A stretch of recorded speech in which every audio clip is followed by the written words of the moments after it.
പിണറായി സർക്കാരിന്റെ ബജറ്റ് പ്രഖ്യാപനം നവകേരളത്തിലേക്കുള്ള പുതിയ ചവിട്ടുപടിയെന്ന് സിപിഐഎം സംസ്ഥാന സെക്രട്ടറി എം.വി. ഗോവിന്ദൻ മാസ്റ്റർ. കേന്ദ്ര സർക്കാർ സാമ്പത്തികമായി കേരളത്തെ ശ്വാസം മുട്ടിക്കുമ്പോഴും പ്രതികൂല സാമ്പത്തികാവസ്ഥയെ അതിജീവിച്ച് കേരളം മുന്നേറുന്നുവെന്നതിന്റെ സാക്ഷ്യപത്രമാണ് ബജറ്റെന്നും ഗോവിന്ദൻ മാസ്റ്റർ പറഞ്ഞു. LDF ഗവൺമെന്റ് പുതിയ ബഡ്ജറ്റ് അവതരണം കഴിഞ്ഞിരിക്കുകയാണ്. നവകേരളത്തിലേക്കുള്ള പുതിയൊരു ചവിട്ടുപടിയായിട്ടാണ് ഈ ബഡ്ജറ്റിനെ ലോകം വിലയിരുത്തുന്നത്. കേന്ദ്ര സർക്കാർ സാമ്പത്തികമായി പ്രതിപക്ഷ ഗവൺമെൻറ് എന്ന നിലയിൽ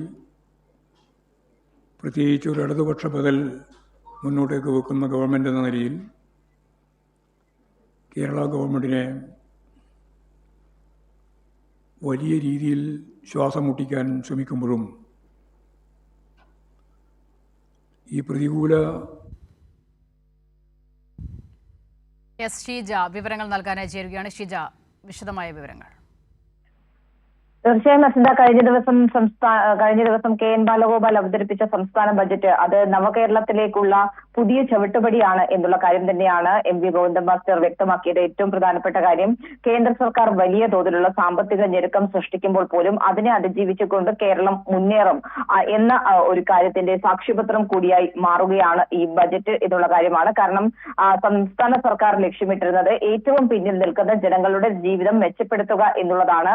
അതിന് ഉള്ള നീക്കങ്ങൾ തന്നെയാണ് ഈ ബജറ്റ് പ്രഖ്യാപനങ്ങളിലൂടെ വന്നിരിക്കുന്നത് എന്നുള്ള കാര്യം കൂടിയാണ് അദ്ദേഹം സൂചിപ്പിച്ചത്. പക്ഷേ ഈ രീതിയിൽ എല്ലാ സാമൂഹ്യ സുരക്ഷാ സംവിധാനങ്ങളും ശക്തിപ്പെടുത്തുന്ന ഒരു ബജറ്റ് പ്രഖ്യാപിച്ച് മുന്നോട്ട് പോകുമ്പോൾ പക്ഷേ പ്രതിപക്ഷത്തിന്റെ നിലപാട് തന്നെയാണ് ഏറ്റവും പ്രധാനപ്പെട്ടത് എടുത്തു കാണേണ്ടത് എന്നുള്ള കാര്യവും അദ്ദേഹം പറയുന്നു. കാരണം ഈ ബജറ്റ് ചർച്ച ചെയ്യാനുള്ള ത്രാണിയില്ലാത്തവരായി പ്രതിപക്ഷം മാറി എന്നുള്ളതാണ്. ബജറ്റ് പ്രായോഗികമല്ല എന്നാണ് അവർ പറയുന്നത്. പക്ഷേ ഇത് പ്രതിപക്ഷത്തിന് പുത്തരിയുള്ള ഒരു അനുഭവമല്ല. കഴിഞ്ഞ ബജറ്റിന്റെ സമയത്തും പ്രതിപക്ഷ നേതാവ് ഇത് തന്നെയാണ് പറഞ്ഞത് എന്നുള്ള കാര്യം കൂടിയാണ് അദ്ദേഹം സൂചിപ്പിച്ചത്. കാരണം പ്രതിപക്ഷത്തിനൊരു ധർമ്മമുണ്ട്. അവർക്ക് വിമർശനാത്മകമായ കാര്യങ്ങൾ അവർക്ക് ഉന്നയിക്കാം. പക്ഷേ ഒരു വികസനവും നടത്താൻ രാഷ്ട്രീയ കാര്യങ്ങൾ കൊണ്ട് ഞങ്ങൾ അനുവദിക്കില്ല എന്നുള്ളതാണ് നിലവിൽ കേരളത്തിലെ പ്രതിപക്ഷത്തിന്റെ ഒരു നിലപാടെന്ന് പറയുന്നത്. പക്ഷേ ഇതുമായി ബന്ധപ്പെട്ടുകൊണ്ട് കൃത്യമായ രീതിയിൽ തന്നെ ചെയ്യാൻ പറ്റുന്ന കാര്യങ്ങൾ തന്നെയാണ് LDF സർക്കാർ ബജറ്റിലൂടെ പ്രഖ്യാപിച്ചിട്ടുള്ളത്. ചെയ്യാൻ സാധിക്കുന്ന കാര്യങ്ങൾ മാത്രമേ പ്രഖ്യാപിക്കുകയുള്ളൂ. ഈ സർക്കാരിനൊരു തുടർച്ചയുണ്ടാകും. അതുകൊണ്ട് ഈ പ്രഖ്യാപനങ്ങൾ എല്ലാം തന്നെ LDF സർക്കാർ തന്നെ നടപ്പിലാക്കും എന്നുള്ള കാര്യം കൂടിയാണ് അദ്ദേഹം ബജറ്റുമായി ബന്ധപ്പെട്ടുള്ള കാര്യങ്ങളിൽ നിലപാട് വ്യക്തമാക്കിയത്. ഷീജയാണ് വിവരങ്ങൾ നൽകിയത്.